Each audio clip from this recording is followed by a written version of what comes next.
Hello, everyone. Welcome to Japan. I'm here in Tokyo. And first of all, let me say the word of thanks to people who have organized this event and gave a chance to international speakers such as myself to talk to and to share our research and our findings. I really appreciate it. I hope next time we see each other in person. But for now, please listen to my presentation that I have prepared for all of you. So today I'll be talking about magical food translation and how it aids in remapping magical spaces. Let me begin with the communication circuit by Danton, in which he talks about literature and how it is, what exactly is done with different kind of books outside of this book spectrum. There are booksellers, retailers, readers, purchasers, authors, publishers, translators. There are lots of factors that make a book, and translation is one of the factors which will create a book in a way. This Darton scheme also covers the magical commodities that we found in lots of attractions like Harry Potter food or Minion themed food. Any kind of magical commodity you find in, various Universal or Disney attractions. This is also part of the book because it's, one of the franchises, one of the things that communicates with a reader. And the appearance of such commodities in real life settings helps to understand that we don't have to go to some magical place to access magical food. And the understanding of magical food and where to get it shifts a little bit towards remapping the reality rather than re-understanding the magical world. Let us come back to the communication circuit. So apart from magical commodities that have emerged greatly in the past few years, translation has been aiding in understanding and mapping the magical world as opposed to the real world. In my research, I examined Miyuki Miyabe's Brave story and its English language translation. I examined from the viewpoint of magical food and its translation. And while I was doing my translation comparative analysis, and what I discovered is for the translation to come into being, the translator had to sacrifice many Japanese way of food discourse and food descriptions in their translation. This was done mostly because the translator needed a contrast, real versus magical, in their translation. And in Japanese book intended for Japanese readers, the contrast was intact. But when the book is translated, the magical food is once again, rethought in different language settings. And that's where the contrast is lost, mostly because there's Japanese food, which is exotic, and there's magical food, which is also exotic. And this exoticism, it vanishes the boundary between real and magic a little bit. So before we take a closer look, let's talk about the story. In this story, a Japanese boy called Wataru is entering the magical world of vision to make his wish come true.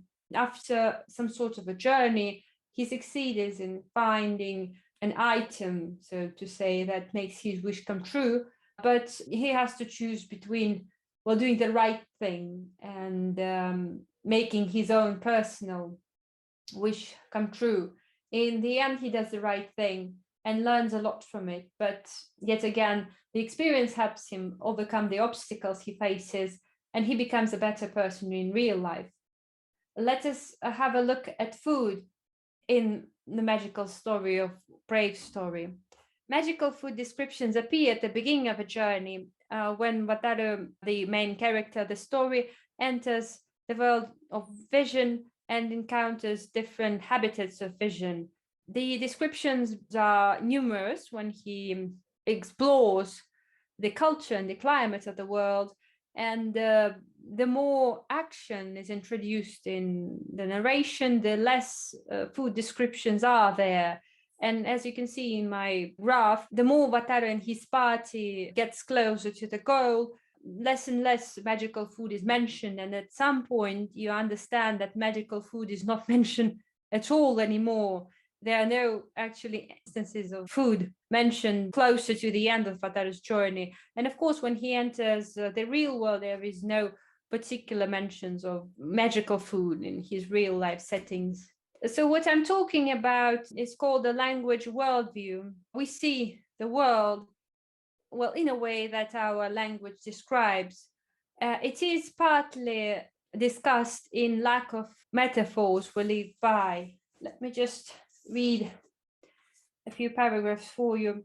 Lakoff and Johnson, in their 2080s metaphors we live by, have argued that we live largely by metaphors which describe, besides giving us a way of conceptualizing a pre-existing reality, co-create it for us to play a very significant role in determining what real is for us.